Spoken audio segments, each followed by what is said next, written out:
చదువుకుందాం. మోనిటర్ తగ్గించండి. అపోస్తల కార్యముల గ్రంథం 2వ అధ్యాయం 1-4 వచనాలు.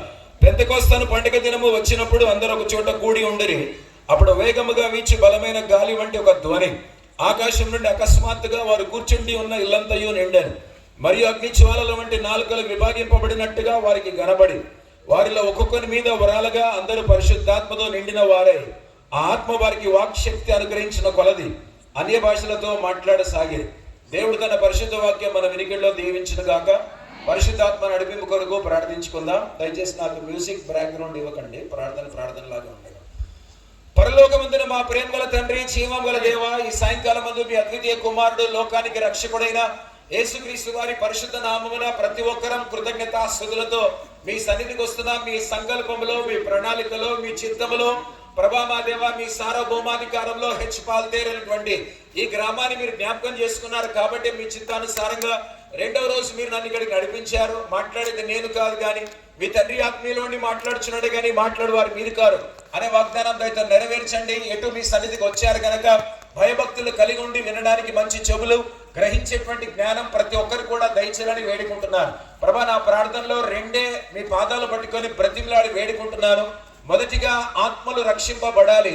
యేసు ప్రభు అని తమ నోటితో ఒప్పుకొని మా ప్రభా దేవుడు అతని మృతుల్లో నుండి లేపనని హృదయమందు విశ్వసించి రక్షణ, పాపక్షమాపణ, మారు మనసు పొందుకోవాలని, వారి ఆత్మలు రక్షింపబడాలని, బాప్టిజం కూడా తీసుకోవాలనేది మొదటి నా ప్రార్థన. ఇక 2వ ప్రార్థన ఏమేమనగా ప్రభా మా దేవ, బైబిల్ పట్టుకొని మీ సన్నిధికి రావడం కాదు కానీ వచ్చినటువంటి మేము ఒకవేళ చదువు వచ్చినా రాకపోయినా పర్వాలేదు కానీ పరిశుద్ధాత్మతో నింపబడినట్లుగా మీ కృపను దయచేయాలని, వచ్చిన విశ్వాసులందరినీ కూడా ఆధ్యాత్మికంగా బలపరచాలని, ఒక్కొక్కరి మీద మీరు వ్రాలాలని, ఒక్కొక్కరిని మీరు అభిషేకించాలని, పరిశుద్ధాత్మతో నింపాలని, వారికి ఉజ్జీవం దయచేయాలనేది నా 2వ ప్రార్థన. మా ప్రభా అదే విధంగా గ్రామంలో ఎందరైతే మా పరలోకపు తండ్రి శబ్ద తరంగాల ద్వారా వాక్యాన్ని వింటూ ఉన్నారో, శబ్ద తరంగాల ద్వారా మీ వాక్యం వెళ్తుందో వారితో కూడా మీరు మాట్లాడవలసిందిగా వేడుకుంటూనే ఉన్నాం.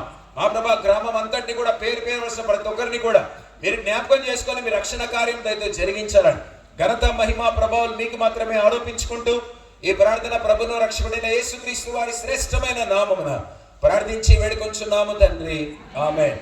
మరొకసారి దేవుడి నామానికి స్తోత్రాలు, వందనాలు. సభాధ్యక్షులుగా ఉండి నడిపిస్తున్నటువంటి స్థానిక సంఘ కాపరి సుదర్శన్ గారికి, అలాగే మరి రాష్ట్రంలోనే నాయకులు, ఆ తర్వాత బిషప్ ఎజ్జల బాలరాజ్ గారికి, కూడి వచ్చినటువంటి మీ అందరికీ, ప్రత్యేకంగా క్వైర్ వారికి, ఆ తర్వాత స్త్రీలకు, పెద్దలకు, ఇంకా ముఖ్యంగా ఎందరైతే దైవ సేవకులు నాకంటే గొప్ప సేవ చేసిన వాళ్ళు ఇక్కడ ఉంటారు. ఎందుకంటే మేము నగరాల్లో సేవ చేయడం పెద్ద సంగతి కాదు కానీ మరి మీరందరూ కూడా గ్రామాల్లో సేవ చేస్తున్నారు.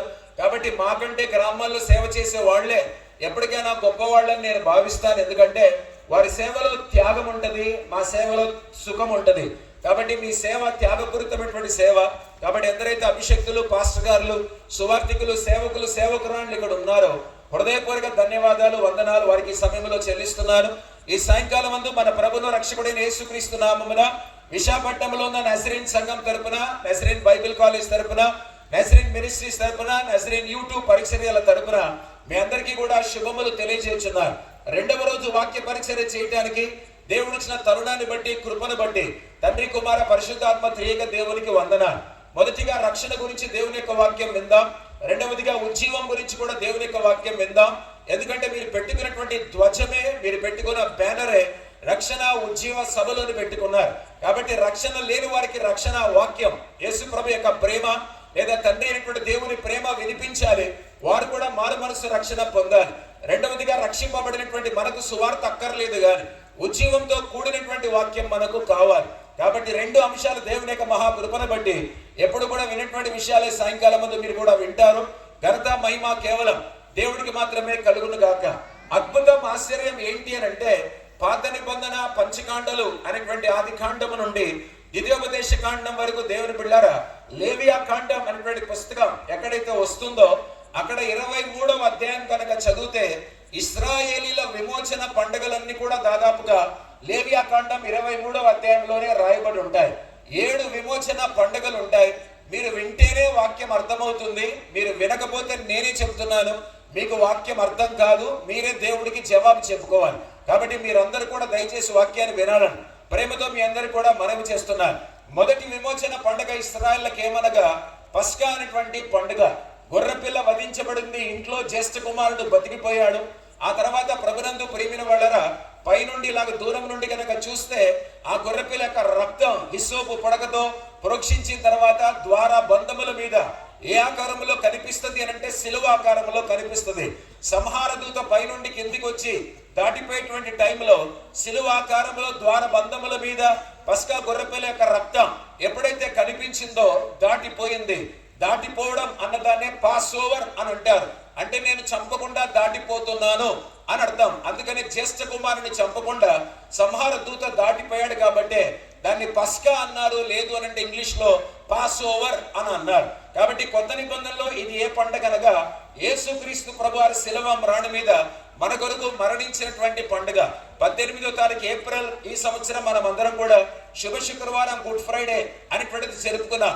యేసు ప్రభువారు 2 విధాలుగా కూడా మీరు మరణించారు.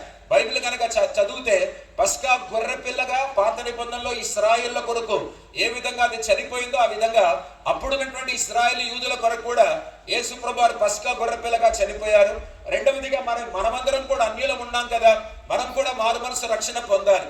మన కొరకు లోక పాపమును మోసుకొని పోయే దేవుని గొర్రె పిల్లగా యేసు ప్రభువారు చనిపోయారు. కాబట్టి 2 గొర్రె పిల్లలు కలిసి ఒక విధంగా యేసు ప్రభులో సాదృశ్యముగా ఉంటుండగా లోక కళ్యాణం కొరకు మన కొరకు అన్యుల కొరకు యేసు ప్రభువారి శిలువ మ్రాణి మీద రక్తం కార్చి చనిపోయారు. అది మాత్రమే కాకుండా రక్షణ మొదటి యూదులకు కలగాలి కాబట్టి యూదుల కొరకు కూడా పస్కా గొర్రె పిల్లగా యేసు ప్రభువారు చనిపోయారు. అందుకని దేవుని యొక్క మహాకృప మొదటి విమోచన పండుగ పస్కా పండుగ అనేది గుర్తుంచుకోవాలి. 7 పండుగల్లో ఇక 2వ పండుగ ఏమనగా పులియని రొట్టెల పండుగ అని అంటారు. ఇంగ్లీష్ లో దాన్ని అన్లీవెంట్ బ్రెడ్ అని అంటారు. కొందరు చదువుకున్న వాళ్ళు ఉన్నారు, ఎక్కువ ఇంగ్లీష్ వాడను కానీ ఒక పదం మాత్రమే వాడతాను అంతే. కాబట్టి పులియని రొట్టెల పండుగ. పులుపు కొరంథీ పత్రిక ప్రకారం దేనికి సాదృశ్యం అంటే పాపానికి సాదృశ్యం. ప్రపంచంలో ఎవరైనా పాపం లేనటువంటి వాడు ఎవరైనా ఉన్నారా, పాపరహితుడు ఎవరైనా ఉన్నారంటే అది కేవలం యేసు ప్రభువారు మాత్రమే. అందుకనే పులియని రొట్టె ఆయన శరీరం, అంటే పాపము లేనటువంటి శరీరం, పులుపు లేనటువంటి శరీరం యేసు ప్రభువారి యొక్క శరీరం. ఆ రొట్టెని మనకు కూడా ప్రభు బలలో ఆయన జ్ఞాపకం చేసుకోమని తీసుకోమని చెప్పాడు. అందుకని పులియని రొట్టెల పండుగ అన్లీవెంట్ బ్రెడ్ అంటే పాపం లేనటువంటిది అని అర్థం. అందుకని యేసు ప్రభువారు పాప రహితునిగా దేవుని బిడ్డలారా యేసు ప్రభువారు చనిపోయారు, అంటే శిలువ మ్రాణి మీద మరణించారు. మట్టలాది వారం మొదలుకొని యేసు ప్రభువారు పునరుత్థానమై తిరిగి లేచేంత వరకు కూడా మొత్తం 7 రోజులు కూడా మధ్యలో మనకు గ్యాప్ వస్తూనే ఉంది. ఆ దినములంతా కూడా పాత నిబంధనలో వాళ్ళు పులుపు లేకుండా చాలా జాగ్రత్త వహిస్తారు. ఆ తర్వాత పులుపు లేనటువంటి పులియని రొట్టెల పండుగ వాళ్ళు చేసుకుంటారు. యేసు ప్రభువారి యొక్క ఒంట్లో ఎక్కడా కూడా పాపం అనేటువంటిది లేనేలే. త్వరగా చెప్తాను, మీరు వినాలి. యోహాన్ తన సువార్తలో యేసు ప్రభు గురించి రాశాడు, నాలో పాపం ఉందేమో చూపించండి అని అన్నాడు. యోహాన్ ఒప్పుకున్నాడు యేసు ప్రభులో పాపం లేదని. పేతురు తన పత్రికల్లో యేసు ప్రభులో పాపం లేదని ఒప్పుకున్నాడు. అపోస్తలుడైనటువంటి పౌలు తన పత్రికల్లో కూడా యేసు ప్రభులో పాపం లేదని ఒప్పుకున్నాడు. అందరికంటే ముందుగా ఆయన బాప్టిజం తీసుకున్న తర్వాత ఈయన నా ప్రియకుమారుడు, ఈయన నేను ఆనందించుచున్నానని యేసు ప్రభు వారి గురించి ఒక గొప్ప సాక్ష్యాన్ని తండ్రి అయినటువంటి దేవుడు చెప్పాడు. అక్కడే మనకు అర్థమవుతూనే ఉంది ప్రభునందు ప్రేమైన వాళ్ళారా, ఏమనంటే ఆయన పులియని రొట్టెగా ఉన్నాడు, పాపరహితునిగానే ఉన్నాడు. అందుకే అంత మాత్రమే కాకుండా పిలాతు భార్య అయినటువంటి క్లాడియా ప్రొక్యూలా కూడా ఆ నీతిమంతుని జోలికి వెళ్ళొద్దని దేవుని బిడ్డలారా ఆమె కూడా ఒప్పుకుంది. నిరపరాధ రక్తమును అప్పగించానని యూదా ఇస్కరియోతు కూడా ఒప్పుకున్నాడు. లింగినాస్ అనేటువంటి శతాధిపతి యేసు ప్రభువారు చనిపోయిన తర్వాత వెళ్ళి ఒక ఈటితో బల్లెంతో పొడిచాడు. పొడిచిన తర్వాత ఈయన నిజంగా దేవుని కుమారుడే, నీతిమంతుడే, అతను కూడా దేవుని బిడ్డలారా సాక్ష్యం చెప్పాడు. కాబట్టి ఇప్పటికీ 6 మంది కూడా సాక్ష్యం చెప్పారు. ఆ తర్వాత దేవుని యొక్క మహాకృప 7వదిగా హేరోదు ఉన్నాడు. హేరోదు కూడా చెప్పాడు, ఇతనిలో నాకు ఏ నేరము పాపం కూడా కనిపించలేదని అన్నాడు. ఈ విధంగా దాదాపుగా 7 మంది యేసు ప్రభును పులియని రొట్టెగా, పాపరహితునిగా, తప్పు చేయనటువంటి వాడుగా యేసు ప్రభువారిని ఒప్పుకున్నారు. కారణం ఏంటంటే దేవుడికి స్తోత్రం, నేను మరియను నమ్మను, మరియమ్మను పూజించను గాని మరియ గర్భాన పుట్టిన యేసు ప్రభుని నేను నమ్ముతున్నా. ఎందుకంటే పరలోకానికి మార్గం యేసు ప్రభు మాత్రమే. కాబట్టి రక్షకుడు ఆమె గర్భాన పుట్టాడు కనుక దేవుని బిడ్డలారా కన్యకకు జన్మించిన వాడు ఖచ్చితంగా పరిశుద్ధుడయ్యే ఉంటాడు. కాబట్టి ఒక పుణ్యవతికి, పరిశుద్ధురాలికి దేవుని మహాకృపను బట్టి మరియా అనేటువంటి ఆవిడికి యేసు ప్రభువారు పురుషుడు లేకుండా పుట్టాడు, తండ్రి లేకుండా. అందుకని యేసు ప్రభువారు పులియని రొట్టెల పండుగలో ఆయనే ప్రాముఖ్యమైనటువంటి రెండవ పులియని రొట్టెగా కొత్త నిబంధనలో మనం చూస్తాం.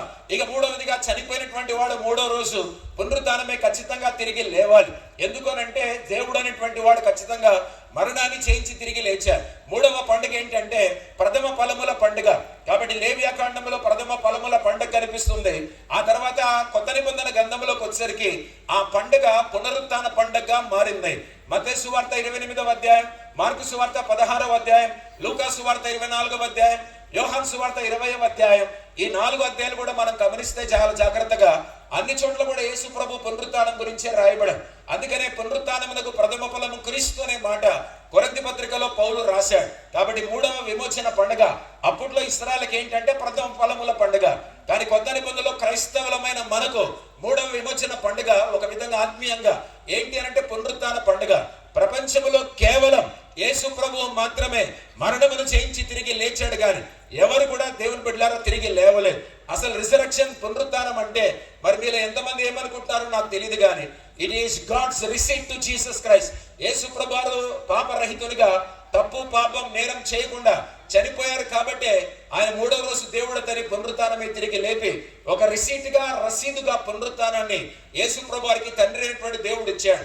అందుకని అప్పట్లో ప్రథమ ఫలముల పండుగ మనకందరికి కూడా అది పునరుత్థాన పండుగగా ఉంది. అందరి బట్టి దేవుడికి స్తోత్ర.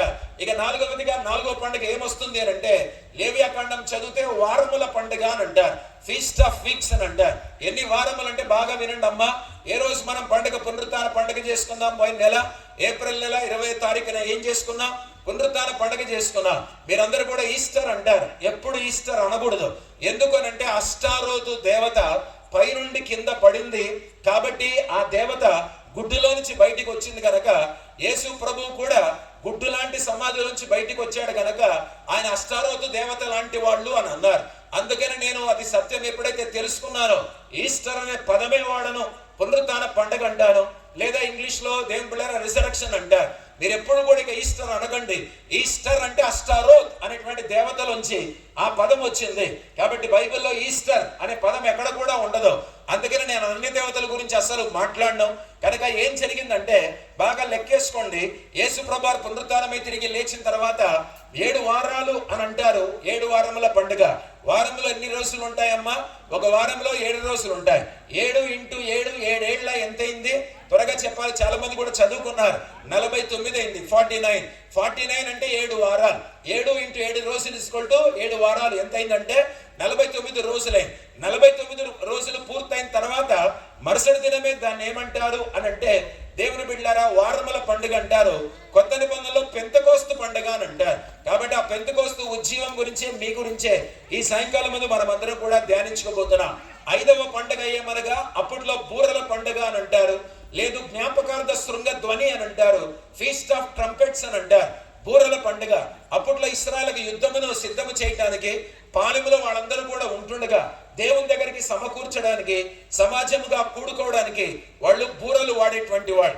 అయితే కొత్త నిబంధన గ్రంథంలోకి వచ్చేసరికి అపోస్తలుడైన పౌలు తెస్సలోనికీయులకు రాసినటువంటి మొదటి పత్రిక 4వ అధ్యాయం 13 నుండి 18 వచనాలు కనుక చదివితే రాప్చర్, సంఘం కొనిపోబడుతుంది, ఎత్తబడుతుంది అనేటువంటి మాట. కాబట్టి దేవుడు అక్కడ రాస్తాడు. కాబట్టి బూర శబ్దం వినగానే కనుక మనకి ఎలాంటి బూర శబ్దం ఉంటుందంటే అమ్మా ఇటువైపు అందరు కూడా చూడండి, నన్ను చూడమని కాదు, నేనేదో వివరిస్తున్నాను కనుక ఇటువైపు చూడాలని ప్రేమతో మనవి. ఇలాగే ఉంటాం. ఒకవేళ మధ్యాకాశాన్ని గనక ఇప్పుడు 8:11 ఇప్పుడు ఒకవేళ యేసు ప్రభు వారు కనుక 3వ ఆకాశంలోంచి మధ్యాకాశాన్ని కనుక వస్తే ఇక్కడున్న మనమందరం కూడా ఇలాగే ఎత్తబడతాం. కొందరు వింటే నవ్వుకోవచ్చు, కానీ ఈ బట్టలన్నీ కూడా ఊడిపోయి ఇక్కడే పడిపోతాయి. మనకు ఒకవేళ నోరు వంకర, చెయ్యి వంకర, కాలు వంకర, పక్షపాతం ఉన్నా, లేకపోతే కళ్ళు కనిపించకుండా మనం గుడ్డోళ్ళమైనా, చెవిటి వాళ్ళమైనా, నోటి మాట రాకుండా మనం మూగవాళ్ళమైనా, కాళ్ళు చేతులు కుంటివైనా సరే అవి ఏవి కూడా కాదు. కానీ ఆయన మధ్యాకాశానికి వస్తే ఫస్ట్ మనం నమ్ముకున్న వాళ్లకు మాత్రమే బూర శబ్దం వినబడుతుంది. నన్ను మన్నించండి, మీరు తిట్టుకున్నా పర్లేదు, పాల్తేరులో రక్షణ పొందిన వాళ్ళు మాత్రమే ఎత్తబడతారు. పాల్తేరులో రక్షణ లేని వాళ్ళందరూ కూడా ఈ ఊరిలో ఎక్కడుంటే అక్కడే ఉండాలి. ఇక్కడ కనుక మనం ఉంటే నిజం చెప్తున్నాను, ఇప్పుడే కనుక ఒకవేళ కనుక వస్తే ఈ బట్టలన్నీ కూడా ఇక్కడే పడతాయి. ఈ శరీరం మార్పు చెందుతుంది. మనమందరం కూడా బూర శబ్దం మనం మాత్రమే వింటాం. అవిశ్వాసులకు ఎవరికి కూడా వినపడదు. ఆ తర్వాత మనమందరం కూడా ఎత్తబడి పరలోకానికి వెళ్ళిపోతాం. దాన్నే ర్యాప్చర్ అంటారు, కొనిపోబడ్డం అంటారు, ఎత్తబడ్డం అంటారు. అందుకని జ్ఞాపకార్థ శృంగ ధ్వని, బూరల పండుగ అని పాత నిబంధనలు అన్నారు. కొత్త నిబంధనలో ఆ బూర శబ్దం మనకు వినబడినప్పుడు ఈ గ్రౌండ్ లో నుంచే అందరూ కూడా ఎత్తబడి వెళ్ళిపోతాం. ఒకవేళ యేసు ప్రభువారు ఇక్కడికి వస్తే, ఇప్పటికి 5 పండుగలు చెప్పారు. 6వ పండుగ ఏమనగా అటోన్మెంట్ అని అంటారు, అంటే ప్రాయశ్చిత్త దినము అని అంటారు. ఒక్కసారి ఇటువైపు చూడండి. ప్రధాన యాజకుడైనటువంటి వాడు పాత నిబంధనలో పైనంతా కూడా వస్త్రాలు ధరించి ఈ ఛాతీ మీద 12 రాళ్లు పెట్టుకుంటాడు, భుజముల మీద 6 రాళ్లు పెట్టుకొని 12 రాళ్లు పెట్టుకొని తెర దాటి సంవత్సరానికి ఒక్కసారి ప్రాయశ్చిత్త పండుగ రోజు ముందుకెళ్తాడు. నా వైపు చూడాలి, నేను అంగి వేసుకోలేదు. అంగి అంటే ఈ అంగి అని కాదు, పాస్టర్ గారు వేసుకుంటారు కదా కెసెట్ అనేటువంటి నిలువుట అంగి. అక్కడ కింద ఏముంటాయంటే దానిమ్మ పండ్లు ఉంటాయి, గంటలు ఉంటాయి. తెర దాటి లోపలికి వెళ్ళిన తర్వాత ఆ యాజకుడు, ప్రధాన యాజకుడు ఎక్కడికి వెళ్తాడు అంటే కరుణాపీఠం మందసం దగ్గరికి వెళ్ళి అర్పిస్తూ ఉండగా, దేవుని బిళ్ళారా గంటల శబ్దం వినపడింది అని అంటే యాజకుల్లో యథార్థత ఉంది, నమ్మకమైన వాడు, పరిశుద్ధంగా ఉన్నాడు అని అర్థం. అందుకనే బతుకున్నాడు అని అర్థం. బతుకున్నాడు అంటే తిరుగుతున్నప్పుడు గంటల శబ్దం వినిపిస్తుంది. లేదు అతడు ఏదో తప్పు చేసి తెర దాటి అతి పరిశుద్ధ స్థలంలోకి వెళ్ళిపోయాడంటే దేవుడు తన్ని మందసం దగ్గర చంపేస్తే గంటల శబ్దం రాకపోతే బయట ఉన్న లేవీలు, మిగతా యాజకులు అతనికి తాడేసి ఒక జంతువులు లాగినట్లు బయటికి లాగుతారు. ఎందుకంటే ఎవరు కూడా తెర దాటి లోపలికి వెళ్ళకూడదు. ఇశ్రాయేల్ సమాజం అంతటి తరపున ఒక్కసారి అర్పించడానికి ఆయన ప్రాయశ్చిత్త దినం 6వ పండుగ రోజు ఒకరోజు జరుగుతుంది ఆ పండుగ తెర దాటి వెళ్తాడు. అదే కొత్త నిబంధన గ్రంథంలోకి వచ్చేసరికి యేసు ప్రభువారు మన కొరకు శిలువ మ్రాణి మీద రక్తం కార్చి చనిపోయారు. నా వైపు చూడండి, మీరు నిజంగా బాగా వాక్యం వింటున్నారు, వినాలి, ఇంకా బాగా మీరు వినాలి. ఆయన చనిపోయినప్పుడు 4 అద్భుతాలు జరిగాయి. ఒకటి, ఎప్పుడైతే యేసు ప్రభువారు లూకా సువార్త 23:46 తండ్రి నీ చేతికి నా ఆత్మను అప్పగించుకొనిచున్నాను అని 7వ మాట పలికాడో వెంటనే దేవాలయపు తెర పైనుండి కిందికి చినిగింది. 400 మంది యాజకులు కలిసి కూర్చొని ఆ తెరను తయారు చేస్తారు. ఇప్పుడు నా చేయి కంటే ఇంకా మందంగా లావుగా చేయి, ఎవరిదైనా లావుగా ఉన్నవాళ్ళు ఉంటే అంత మందంగా ఆ తెర ఉంటుంది. ఆ తర్వాత ఆడవాళ్ళు 3 పెరేటల తాడులాగా జడేసుకుంటారు కదా. అవునమ్మా, జడేసుకుంటారా? ఇందులో నవ్వేది ఏం లేదమ్మా, నేను నవ్వించడానికే రాలా, నాకు నవ్వంటేనే నచ్చదు, నేను దేశ ప్రభు శిలువ గురించి మాట్లాడుతున్నా. ఈ జడ 3 ప్రేటల తాడులాగా ఆడవాళ్ళకి ఎలా ఉంటుందో 72 ప్రేటలతో తయారు చేస్తారు దేన్ని, ఆ తెర అంతటిని కూడా. కాబట్టి అంత మందంగా ఉంటది. ఏ ఒక్కడి ఈవెన్ సంసోను కూడా ఆ తెరను చించలేడు. అలాంటి దేశప్రభు ఎప్పుడైతే చనిపోయాడో పైనుండి కిందికి దేవుడే చించాడు. మొదటి అద్భుతం అందరూ కూడా అప్పటి వరకు కూడా బాగా మీరు వినాలి. యోమ్ కిప్పూర్, డే ఆఫ్ అటోన్మెంట్, ప్రాయశ్చిత్త దినం. ప్రధాన యాజకుడు సంవత్సరానికి ఒక్కసారి ఇశ్రాయేల్ అందరి తరపున బలి అర్పించడానికి మందసం దగ్గరికి అతి పరిశుద్ధ స్థలంలోకి తెర దాటి వెళ్తాడు. యేసు ప్రభు ఎప్పుడైతే చనిపోయాడో ఆ తెరను దేవుడు దించేశాడంటే మనం అందరం కూడా ఇక లోపలికి వెళ్ళిపోయి దేవుడి సన్నిధిలో గడపగలాలి అనేటువంటి ఉద్దేశం చేత తెరను చింపేశాడు. రెండవదిగా బండలు బద్దలైపోయాయి. 3 సమాధులు తెరవబడ్డాయి.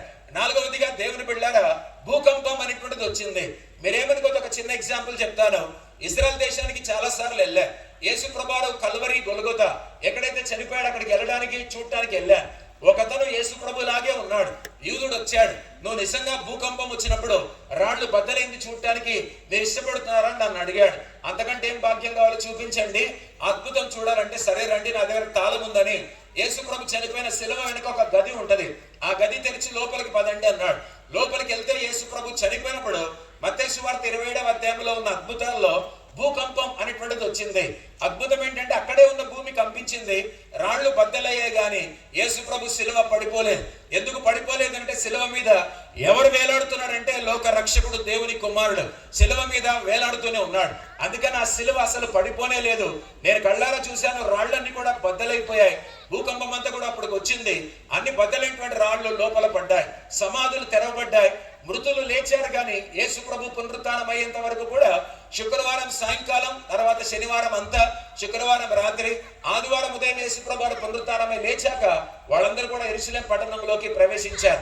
వాక్యం అర్థమవుతుందా? సువార్త వింటున్నాం, అలాగే ఉజ్జీవం కూడా వినబోతూనే ఉన్నాం. కనుక యేసు ప్రభు నీ నా పాపముల నిమిత్తమే కాదు, ప్రతి కులము, ప్రతి మతము, ప్రతి గోత్రము, ప్రతి జాతి, ప్రతి వంశము, అర్థమవుతుందా అండి? ఎన్నైతే ఉన్నాయో ప్రతి భాష మాట్లాడేవాళ్ళు, ప్రతి పలుకు పలికేవాళ్ళు, ఆ తర్వాత ఏ జాతి వాళ్ళైనా సరే, ఏ గోత్రం వాళ్ళైనా సరే, ప్రపంచంలో అందరి పాపాల కొరకు యేసు ప్రభువారు శిలువ మ్రాణి మీద మరణించారు కాబట్టి దేవుని బిడ్డలారా ఆ తెరను దేవుడు దించాడు. అందరి బట్టి దేవుడికి స్తోత్రాలు, వందనాలు. అది 6వ పండుగ. ఇక 7వ పండుగ ఏంటంటే మరి ఏసన్న హోసన్న గారి గురించి మీరు వినే ఉంటారు కదా. కనుక మరి గుంటూరు జిల్లాలో గుడారాల పండుగ జరుగుతూ ఉంటుందని కూడా ఉంటారు. మీరు బహుశా కొందరు వెళ్ళి కూడా ఉంటారు. ఆ 7వ పండుగనే గుడారాల పండుగ, లేదు అంటే పర్ణశాలల పండుగ అని అంటారు. దాదాపుగా 7 రోజులు దాన్ని ఆచరిస్తారు. మరి నిజంగా ఏసన్న గారి యొక్క హోసన్న గారి యొక్క మరి మందిరంలో అక్కడ గుంటూరు జిల్లాలో గుడారాల పండుగలో మరి నిజంగా గుడారాల పండుగ గురించి చెప్తున్నారు లేదో నాకు తెలియదు, కానీ ఈ గుడారాల పండుగ ఏంటి 7వ పండుగ విమోచన పండుగ అంటే మీరు వినాలి. సువార్త చెప్తున్నాను. ప్రారంభంలో 40 సంవత్సరాలు వాళ్ళు అరణ్య ప్రయాణాలు ఇశ్రాయేల్ ఎక్కడ చేశారు? ఐగుప్తులోంచి బయటికి వచ్చినప్పుడు వాళ్ళు అరణ్య ప్రయాణాలు చేసినప్పుడు వాళ్ళు ఎక్కడున్నారు? అందరూ కూడా గుడారాలు వేసుకొని ఉన్నారు. ఎక్కడ వేసుకొని ఉన్నారు? ఇసుకలో వేసుకొని ఉన్నారు. మీరు వింటే ఆశ్చర్యం. నేను బస్సు దిగి బూట్లు తీసేసి సాక్సులు తీసి ఎడారిలో నడిచా ఐగుప్తు నుండి ఇశ్రాయేల్కి వెళ్తూ ఉన్నప్పుడు. మీరు నమ్మరు, కాళ్ళు కాలిపోతున్నాయి. గుడ్డు గనక ఇసుకలో పెడితే గుడ్డు ఉడికిపోతుంది. అంత భయంకరమైనటువంటి ఎండ. ఆ ఎండలో దేవుడు రాత్రిపూట వాళ్ళకి ఏం చేశాడంటే అగ్నిస్తంభం పెట్టి పగటిపూట ఎండలో మేఘస్తంభం పెట్టాడు. వాళ్ళందరూ కూడా ఎక్కడున్నారంటే పాళెం. దాదాపు 40 లక్షల మంది. ఒక ఊరు అనుకోండి మీరు, విశాఖపట్నం కంటే పెద్దగా అంతమంది ఇశ్రాయేల్ జనాంగం అందరూ కూడా ఒక పాళెంలాగా గుడారాలు గుడారాలు గుడారాలు గుడారాలు గుడారాలు వేసుకొని అందరూ కూడా ఉన్నారు. ఒకసారి వాళ్ళకి 40 సంవత్సరాలు అయ్యాక బయటికి వచ్చిన తర్వాత వాగ్దాన దేశంలోకి వెళ్ళాక గుడారాలు వేసుకోలేదు, గృహాలు నిర్మించుకున్నారు. అందుకని గతంలో మన జీవితాలన్నీ కూడా ఎడారిలో ఇసుకలో రాత్రింబగళ్ళు మనం గుడారాలు వేసుకొని ఉంటుండగా దేవుడు పరలోకం నుంచి మన్నా కురిపించాడు. బండలోంచి 2 సార్లు నీళ్లు ఇచ్చాడు. సబ్ టెరేనియన్ వాటర్స్ అంటే భూగర్భ జలాలు. మనం నడుస్తుంటే మన కాళ్ళ కింద కూడా దేవుడు మనకు నీళ్లను ప్రవహింపచేశాడు. ఎడారిలోని వాళ్ళు మర్చిపోకుండా గుడారాల పండుగ జ్ఞాపకం చేసుకుంటారు. గతంలో మా జీవితం గుడారాల్లో బతికామని. కాబట్టి కొత్త నిబంధనలో కూడా ఈ పండుగ ఆచరించబడుతుంది. ఎందుకనంటే ఇది కూడా గుడారాల పండుగే. Feast of booths, feast of tabernacles అని అంటారు. గుడారాల పండుగ, పర్ణశాలల పండుగ అంటారు. ఇది ఎప్పుడు చేస్తారు అంటే మీరు వినాలి. ఇప్పుడు యేసు ప్రభు వస్తాడు అని చెప్పాను కదా. మామూలుగా అంటే వస్తే మనమందరం ఎత్తబడి వెళ్తాం కదా. వెళ్ళిపోయిన వెంటనే ఏం జరుగుతుందో తెలుసా? 7 ఏళ్ల మహాశ్రమ భూమి మీద జరుగుతుంది. అంటే 7 ముద్రలు యేసు ప్రభు పైన అపిస్తోగ్రాఫ్ అనే పుస్తకం తండ్రి అయిన దేవుడి చేతిలోంచి తీసుకొని విప్పితే 7 ముద్రలు విప్పబడతాయి. మొదటిగా దేవుని బిడ్డలు ఒక గుర్రం, తర్వాత గుర్రం, తర్వాత గుర్రం, తర్వాత గుర్రం, ఈ విధంగా వరుసగా గుర్రాలు వస్తాయి. ఆ తర్వాత మొత్తం 7 ముద్రలు విప్పబడితే అంత్యక్రీస్తు అనేటువంటి వాడు స్టార్ట్ అవుతాడు. తెల్లని గుర్రం మీద వచ్చినట్టే వస్తాడు. అంబు పట్టుకుంటాడు కానీ బాణాలు ఉండవు. కనుక దేవుని బిడ్డలు అలాగా అదైన తర్వాత 7 బూరలు ఊదబడతాయి. 7 బూరలు. మీకు సముద్రం ఉందా? విజయనగరంలో ఉంది కదా. ఉందా? విజయనగరం జిల్లాలో సముద్రం ఉందా? ఉంది కదా. కాబట్టి సముద్రం అంతా మీరు వినాలి. కథ చెప్పడానికి, జోక్ చెప్పడానికి రాలే. రక్తము గడ్డ కట్టినట్టుగా మొత్తం సముద్రం అంతా కూడా నీళ్ళన్నీ కూడా రక్తముగా మారిపోతాయి. బైబిల్ చదువుకోండి, అక్కడ ఉంటది. ఇక 3వది ఏంటంటే ఉగ్రత పాత్రలు కుమ్మరిస్తాడు. ఉగ్రత పాత్రలు కుమ్మరించినప్పుడు భయంకరమైనటువంటి శ్రమ. ఇలాగ మొత్తం 7 శ్రమలు ఉంటాయి. 7 సంవత్సరాలు కూడా ఈ మహాశ్రమ అంటారు. ఇవైన తర్వాత యేసు ప్రభువారు మధ్యాకాశాన్ని ఉంది మనకు తీసుకొని వెళ్ళిన తర్వాత మళ్ళీ గగనము చీల్చుకొని మనందరితో కూడా వేల పరిశుద్ధులతో యేసు ప్రభువారు భూమి మీదకి దిగొస్తారు. దిగొచ్చిన తర్వాత 1000 ఏళ్ల పరిపాలన.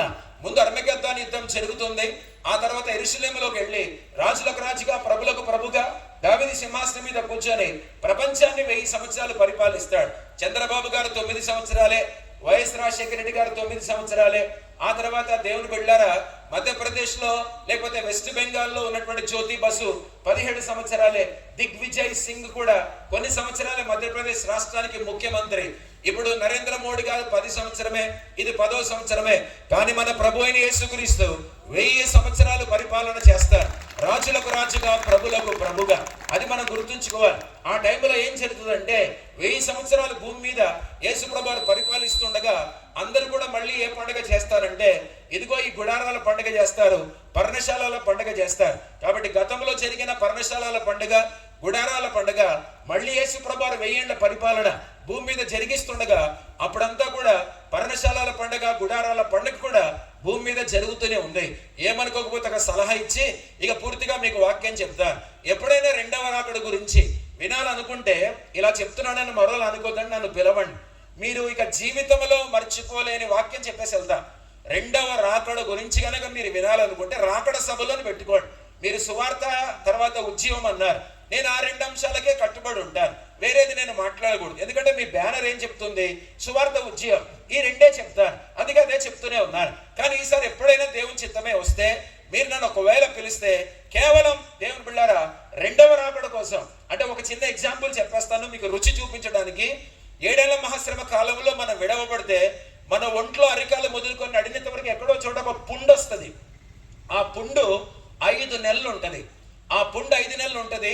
ఒకవేళ నేనే అనుకోండి, నా భార్య పేరు ప్రిసిలా నీళ్ళు తీసుకురా టాబ్లెట్ వేసుకోవాలంటే నా భార్య రాదు. ఎందుకు రాదంటే ఆమెకు పుండు ఉంటుంది. వేరే వాళ్ళ గురించి చెప్తే ఫీల్ అవుతారని నా గురించి చెప్పుకుంటున్నాను. నా 2 కుమార్తెలను పిలిచి మందులు తీసుకునిరా నొప్పి అవుతుంది అంటే మందులు కూడా పనిచేయవు. నేను రాన్ డాడీ అని పెద్ద కూతురు అంటది, నేను రాన్ డాడీ అని చిన్న కూతురు అంటది. మా ఇంట్లో మేము నలుగురికి మేము విడవబడితే మాకు పుండు ఏదో ఒక దగ్గర 5 నెలలు అలాగే ఉంటది. ఇది ఒకటి మాత్రమే చెప్పా. ఇలాంటివి 39 శ్రమలు ప్రకటన గ్రంథంలో ఉన్నాయి. అర్థమవుతుందా అండి? ఇవన్నీ కూడా తప్పించడానికే యేసు ప్రభువారు మనలందరినీ కొరకు శిలువ మ్రాణి మీద రక్తం కార్చి చనిపోయి సమాధి చేయబడి 3వ రోజు ఆయన పునరుత్థానమై తిరిగి లేచారు. కాబట్టి పాత నిబంధనలోనే దేవుని యొక్క మహాకృప ప్రభునందు ప్రేమిటువంటి వాళ్ళరా 7 విమోచన పండుగలు కూడా మనకు కనిపిస్తూనే ఉన్నాయి. యేసుక్రీస్తు ప్రభు వారిలో ఈ 7 విమోచన పండుగలు అవన్నీ కూడా నెరవేరినట్టు చూస్తాం. అందుకని దీన్ని ఏమంటారంటే, చదువుకున్నారు కొందరు మీరు, రిడెంప్టివ్ ఫెస్టివల్స్ అంటారు. అంటే విమోచన తెచ్చేటువంటి పండుగలు. ఏమనుకోవద్దు, కోపం వచ్చినా పర్లా. వస్తున్నప్పుడు పండుగలు జరుగుతున్నాయి కదా మీ ఊర్లో. నిన్న విజయ్ కుమార్ గారు ఏం చెప్పారు? ఈ 2 రోజులు ఏం జరుగుతుంది ఒబ్బిలో అని పండుగ అన్నారు కదా. మరి ఆ పండుగలు వాళ్ళ భక్తులకు విమోచన తెస్తున్నాయా? మాటికి ఏ పండుగ కూడా ప్రపంచంలో విమోచన మానవునికి తేదు. యేసు ప్రభు శిలువ మ్రాణి మీద మరణించి పునరుత్థానమై తిరిగి లేచారు. కాబట్టి ఈ 2 అద్భుతమైన సంఘటనలే ప్రపంచంలో ప్రతి తరానికి, యుగానికి, జగానికి మనుషులు ఎందరైతే పుడతారో వాళ్ళకందరికీ కూడా ఆయన రక్తములో పాప క్షమాపణ ఉందనేది మనం గ్రహించాలి. యవనస్తులు మీకే ప్రేమతో చెప్తున్నారు. ఇంకా మీరు యూట్యూబ్ అనుకొని, వాట్సాప్ అనుకోండి, ఇన్స్టాగ్రామ్ అని అనుకొని, లేకపోతే ఇంకేదైనా అనుకొని అలాగే ఇంటర్నెట్ అనుకొని ఉన్నారనుకోండి, ఇక యేసు ప్రభు ఒక రోజు వస్తాడు, మీరందరూ కూడా ఫోన్లతో పాటు విడవబడతారు. కాబట్టి నా మాట వినండి. ఆ రోజు 7 ఏళ్ల మహాశ్రమ భయంకరం. అది తప్పించబడ్డానికే ముందే మొదటి రాకడలో యేసు ప్రభు వచ్చి శిలువ మ్రాణి మీద మరణించి 3వ రోజు పునరుత్థానమై తిరిగి లేచారు. ఇప్పుడు దేవుని బిడ్డలారా ఉద్యమం గురించి కూడా కొన్ని మాటలు విందాం. ఇందులో మధ్యలో సువార్త గురించి కూడా విందాం. 2 కూడా కలిపి చెప్తాను, దేవుని మహాకృప. 2వ అధ్యాయం తర్వాత చూద్దాం. మొదటి 4 వచనాలు కనుక చదివితే, ఆది సంఘం ఉంది కదా, మీ BCBM సంఘం ఎలాగో అలాగే యెరూషలేములో ఆది సంఘం ఉంది, తల్లి సంఘం ఉంది. ఈ తల్లి సంఘం, ఆది సంఘం, యెరూషలేం సంఘం ఏంటి అని అంటే, దీనికి బిల్డింగ్స్ లేవు. అంటే మనలాగా మీకు బిల్డింగ్ ఉంది కదా, రాత్రి వెళ్ళి భోంచేశారు, వీటికి భవనాలు లేవు. ఆది సంఘానికి భవనం లేనే లేదు. రెండవదిగా డబ్బు అనేది ఆది సంఘంలో లేదు. బాగా మీరు వినాలి. ఎంతమంది సభ్యులు? 120 మంది ఉన్నారు. మూడవది పొలిటికల్ ఇన్ఫ్లుయెన్స్, అంటే రాజకీయ పలుకుబడి ఎవరికి కూడా లేదు. మనం ఏం చేస్తామంటే, ఎమ్మెల్యే వస్తే దండాలు పెడతాం, ఎంపీ వస్తే దండాలు పెడతాం, కార్పొరేటర్ వస్తే దండాలు పెడతాం, సర్పంచ్ వస్తే దండాలు పెడతాం. ఇంకెంతకాలం సార్ ఈ కల్చర్? నాకు అర్థమవట్లా. దినకరన్ గారు మెరీనా బీచ్ లో చెన్నైలో వాక్యం చెప్తుంటే, తమిళనాడు ముఖ్యమంత్రి ఎంజి రామచంద్రన్ కాన్వాయ్, ముఖ్యమంత్రి కాన్వాయ్ వెళ్తుంది. ఒక 15 కార్లు వెళ్తున్నాయి పోలీసులతో సహా. ఎంజి రామచంద్రన్ గారు అన్నారు, రైట్ కి తిప్పు కారు అని అన్నారు. రైట్ కి తిప్పితే మెరీనా బీచ్ లోకి వెళ్ళింది. బీచ్ లో దినకరన్ గారు వాక్యం చెప్తున్నారు. ఆయన ముఖ్యమంత్రి వెళ్ళిపోయి ముఖ్యమంత్రి దినకరన్ గారి దగ్గర మోకాళ్ళు వేసి నా కోసం ప్రార్థన చేయండి అని అడిగాడు. అంటే ముఖ్యమంత్రులే దేవుడు సేవకుల దగ్గర మోకాళ్ళేసి ప్రార్థనలు చేయించుకుంటుంటే మనం వెళ్ళిపోయి రాజకీయ నాయకుల దగ్గర మోకాళ్ళు వేస్తున్నాం. ఎంతవరకు అది న్యాయం? మీరు ఆలోచించాలి. ఎవరిని మనం గణపరచాలి చెప్పండి? నిజం చెప్పండి, ఎవరిని గణపరచాలి? దేవుడిని గణపరచాలి. వాళ్ళు సేవకులు, మనం సేవకులమే. వాళ్ళకి అధికారం ఇచ్చింది దేవుడే. రోమాపత్రిక 13వ అధ్యాయం ప్రకారం. అర్థమవుతుందా దేవుని బిడ్డలారా? కాబట్టి మీరు నేర్చుకోవాలి. వాళ్ళకి ఏం లేదు అంటే పొలిటికల్ ఇన్ఫ్లుయెన్స్ లేదు, రాజకీయ పలుకుబడి ఆది సంఘంలో ఎవరికి కూడా లేదు. 4వదిగా సోషల్ స్టేటస్ లేదు, సామాజిక దేవుని బిడ్డలారా స్థానం, స్తోమత వాళ్ళకి ఏమాత్రం కూడా లేనే లేదు. అయినప్పటికీ కూడా ఈ సంఘం ఏం చేసిందంటే, చాలా మందిని కూడా, అంటే వేల మంది జనాంగాన్ని అంతా కూడా సంపాదించగలిగింది. రెండవదిగా సంఘాలు స్థాపించింది. వేల మంది ఆత్మలను రక్షించగలిగింది, సంఘాలను స్థాపించింది. అంతేకాదు మూడవదిగా రోమన్ వరల్డ్, అంటే అప్పట్లో రోమా సామ్రాజ్యం ప్రపంచాన్ని ఏలుతుంది కనుక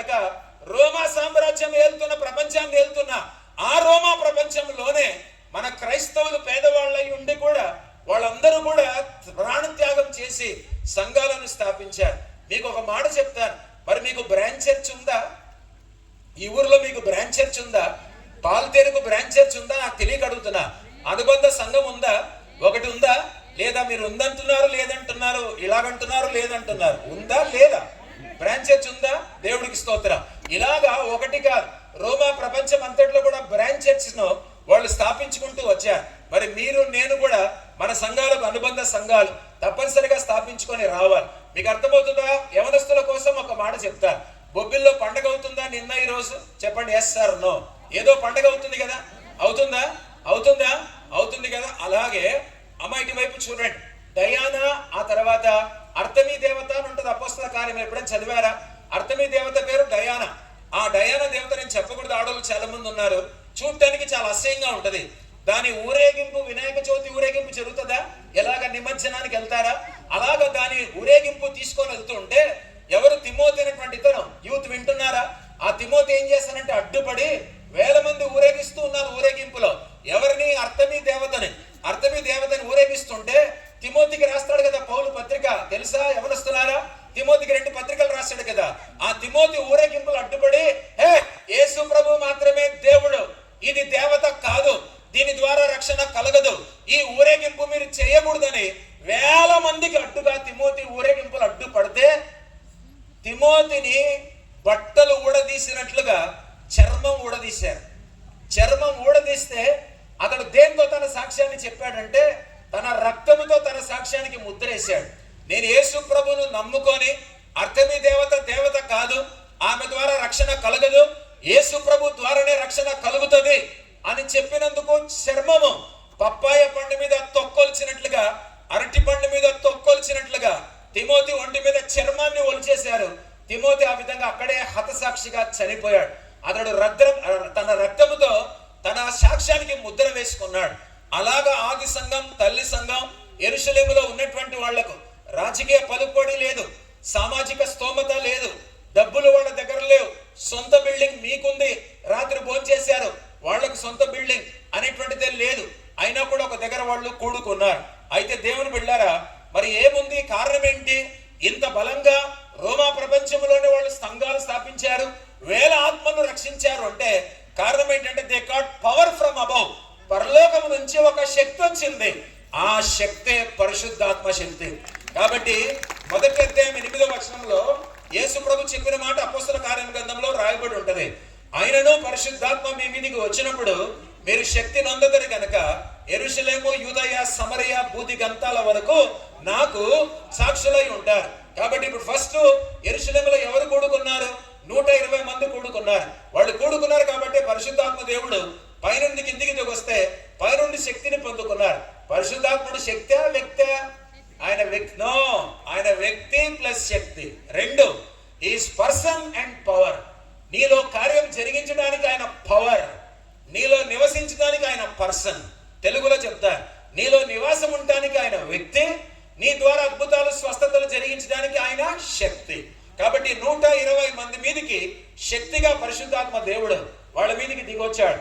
అందుకని ఇన్ని ఆత్మల్లో రక్షించబడ్డారు. కాబట్టి ఇప్పుడు మీరు వినాలి ఒక ప్రశ్న. ఇదే పరిశుద్ధాత్మ మనకు ఉంది కదా, ఇదే అభిషేకం మనకు ఉంది కదా, అదే పరిశుద్ధాత్ముడు మనకు కూడా అందుబాటులో ఉన్నాడు కదా. మీకు తెలుసా ఈ మైదానంలో పరిశుద్ధాత్ముడు ఉన్నాడని? మీకు తెలుసా? నమ్ముతారా మీరు? ఎక్కడ 2-3 నా నామమున చేరి ఉంటారో వాడి మధ్యలో నేను ఉంటానంటే ఇప్పుడు యేసు ప్రభు ఎలా ఉన్నాడు మన మధ్యలో? అంటే భౌతికంగా కనిపించాడు కానీ మరి పరిశుద్ధాత్మగా మన మధ్యలో ఉన్నాడు కదా. ఏంటండి ఇంత డల్ ఉన్నారు? పరిశుద్ధాత్మ నమ్మరా? ఇక్కడ ఉన్నాడంటే నమ్మరా? ఆత్మగా సంచరిస్తున్నాడంటే నమ్మరా? అమ్మా నేను నవ్వించడానికి రాలా, ప్రాణం పోయినా నవ్వను, నవ్వించను. నేను నవ్వించడానికి రాలా, నవ్వుతే దేవుని ఆత్మను పోగొట్టుకుంటాం. నేను అందుకని నవ్వను, నవ్వించను కూడా. బయటికి రండి చాలాసేపు నవ్విస్తాను, అది వేరు. దేవుడి వాక్యం చెప్పినప్పుడు నేను నవ్వను. ఇదే సీరియస్ గా మాట్లాడుతున్నాను కదా. మీరు కూడా వినాలి వాక్యం. కథలు చెప్పడానికి వచ్చాను మేము, దేవుడి వాక్యం చెప్పడానికే వచ్చాను. నన్ను పిలిచారు కదా, మీరు మన వాక్యమే చెప్తాను, మీరు కూడా వినాలి. ఎక్కడ కూడుకుంటామో అక్కడ ఉంటాడు. ఈ సాయంకాలం ఇక్కడ ఉంటాడు. నా ప్రశ్న ఏంటంటే ఆది సంఘంలో 2000 సంవత్సరాల కిందట కుంటోళ్ళు బాగుపడ్డారు, చౌటి వాళ్ళు విన్నారు, వినికిడి వచ్చింది, మూగవాళ్ళు బాగుపడ్డారు, పక్షవాతం కలిగినటువంటి వాళ్ళు నడిచారు, చనిపోయిన వాళ్ళు సైతం కూడా లేచారు. పేతురు తబితా దోర్కాను లేపాడు, 5 కనిపెట్టి చనిపోయిన వాడిని పౌలు లేపాడు. మరి మీరు ఆలోచించాలి, ఎందుకు మన దగ్గర అద్భుతాలు జరగట్లేదు? ఎందుకు ఆత్మలు రక్షించబడ్డం లేదు? ఎందుకు మనం సంఘాలు స్థాపించలేకపోతున్నాం? ఎవడైనా సువార్తకి వెళ్తే పర్మిషన్ ఉందా అని అడుగుతూ పెద్ద హీరోగా మనల్ని అడుగుతాడు. అర్థమవుతుందా? ఎందుకు ఇంత ప్రార్థన చేస్తున్నా, ఇంత పరిశుద్ధాత్మ కోసం, తర్వాత ఉజ్జీవ కూటాలు అని పెట్టుకుంటున్నాం బ్యానర్. ఏది ఉజ్జీవం, ఏది పరిశుద్ధాత్మ కుమ్మరింపు, ఏది పరిశుద్ధాత్మ శక్తి? కంటి చూపుతో ఆత్మలు రక్షించబడాలి. తెలుసా మీకు? కర్చీఫ్ ఇలాగ వేస్తే ఆత్మలు రక్షించబడాలి. కర్చీఫ్ ఇలాగ వేస్తే బైబిల్లో స్వస్థతలు జరిగాయి. అబద్ధం చెప్పడం లేదు. అమెరికాలో చార్ల్స్ విన్నీ అనే ఒక సేవకుడు స్టీల్ ప్లాంట్ మనకు ఎలాగుందో అలాంటి ఒక కర్మాగారం ఫ్యాక్టరీలోకి వెళ్ళాడు. వెళ్తే దేవుని బిడ్డారా, ఒక రిసెప్షనిస్ట్ కూర్చొని ఉంది అక్కడ. వచ్చిన వాళ్ళందరూ రిసీవ్ చేసుకుంటారు కదా, అలాగే ఒక అమ్మాయి కూర్చొని ఉంది. ఆ అమ్మాయిని ఇలా కళ్ళతో చూశాడు. స్పాట్ లో అమ్మాయి మారు మనసు రక్షణ పొందింది. ఆయన కంటి చూపులో యేసు ప్రభువును చూసింది, రక్షణ పొంది మిగతా కర్మాగారంలో పనిచేసే పనులను పిలిచింది. కార్మికులను పిలిస్తే 600 మంది వచ్చారు. 600 మందికి కూడా ఒకసారి ఊరికే కర్మాగారం నిలబడి వాక్యం చెప్పాడు. 600 మంది కూడా రక్షణ పొందారు, మారు మనసు పొందారు. మీకు అర్థమవుతుందా? నిజం చెప్తున్నాను, మన కారు డోర్ ముట్టుకున్న స్వస్థత రావాలి. కారు డోర్ తీసి సేవకుని ముఖం చూస్తే స్వస్థత కలగాలి. ఇలాంటి ఖర్చులు వేస్తే స్వస్థతలు జరగాలి. ఇలా చేయి చూపకుండానే యేసు నామమున అన్నప్పుడే కార్యాలు జరగాలి. అర్థమవుతుందా? అది పరిశుద్ధాత్మ శక్తి అంటే. మరి వాళ్ళు చేయగలుగుతున్నారు, ఈ కాలంలో కొందరే చేస్తున్నారు, అందరెందుకు చేయలేకపోతున్నారు? మీరు ఆలోచించాలి. కూటాలు పెట్టుకోవడంలో ఉపయోగం లేదు. స్పీకర్లు 400 మంది వస్తారు. ఏం తెచ్చారు? అడుగుతున్న సీరియస్, ఏం తెచ్చారు? వాళ్ళు ఏం తెచ్చారండి? స్పీకర్లు ఏం తెచ్చారు? ఏమిచ్చారు? మీ దగ్గర డబ్బు పట్టుకొని వెళ్తారు, కానుక పట్టుకొని వెళ్తారు. ఏం వదిలేసి వెళ్తున్నారు? మీ దగ్గర పరిశుద్ధాత్మను వదిలేసి వెళ్తున్నారా? వాక్యాన్ని వదిలేసి వెళ్తున్నారా? ఆ వాక్యంతో మీలో పరిపక్వత, పరిణితి, పరివర్తన అనేది కలుగుతుందా? పరిశుద్ధాత్మ అభిషేకం కలుగుతూనే ఉందా? వాళ్ళకుంది, మనకి ఎందుకు లేదు అనేది ఒకసారి మనం ఆలోచించాలి. ఆ దేవుని బిడ్డలారా, మొట్టమొదటిగా ఎందుకు ఈ రహస్యం అంటే, వాళ్ళందరూ కూడా ఇప్పుడు చెప్తున్నాను, నేను చెప్పా కదా, ఈరోజు చెప్తానండి. ప్రార్థన. వాళ్ళందరూ కూడా ఎక్కడ కూడుకున్నారంటే మేడగదిలో కూడుకున్నారు. కాబట్టి మేడగదిలో ఏం చేస్తున్నారంటే ప్రార్థన చేస్తున్నారు. ఎందుకు అలా ప్రార్థన చేయమన్నాడంటే 24వ అధ్యాయము చివరి వచనాలు లూకాసు వార్త చదివితే, తండ్రి వాగ్దానం నెరవేరేంత వరకు కూడా మీరు యెరూషలేములో వేచి ఉండండి అన్నాడు. మీరు ఒక్కళ్ళు కూడా వాక్యం కంటిన్యూ చేయడంలా. నేను చెప్తుంటే పరవస్తు సూర్యనారాయణ, నా వయసు 17 సంవత్సరాల వయసులో నేను రక్షణ పొంది, పరవస్తు సూర్యనారాయణ బ్రాహ్మణుడు, పీఠాధిపతి, మా రాయలసీమ లేకపోతే కాకపోతే చిత్తూరు జిల్లా పీఠాధిపతులు బ్రాహ్మణులు పిలక పెట్టుకొని చెంచం వేసుకొని గోచి కట్టుకొని ఉండేవాడు. వాళ్ళ తాత పరవస్తు చిన్నసూరి మీద నేను 10th క్లాస్ ఎస్సే రాశా, బాల్యం విద్యాభ్యాసం మీద. ఆయన రక్షణ పొంది, మారు మనసు పొంది, పిలకపోయింది, చెంచం పోయింది, గోచిపోయింది, సూట్ వేసుకున్నాడు. మా కర్నూలుకి వచ్చి వాక్యం చెప్తుంటే నన్ను ఒరే అంటాడు. నేను చాలా క్లోజ్, ఆయనకి చాలా పెద్దవాడు. నువ్వు బైబిల్ చదువురా నా మీటింగ్లో అన్నాడు. నేను రక్షణ పొందా, దేవుని మహాకృప, తెల్లవారి 3 వరకు బైబిల్ చదివా. ఆయనకి ఏదైనా రెఫరెన్స్ కావాలంటే చెప్పేస్తాడు, నేను ప్రతి చదువుతాను, తీయకుండా కూడా చెప్పేస్తాను. నేను వాక్యం వచనం మొదలు పెడుతున్నారు, మీరు ఒక్కళ్ళు కూడా కంటిన్యూ చేయలేకపోతున్నారు. ఆలోచించుకోవాలి.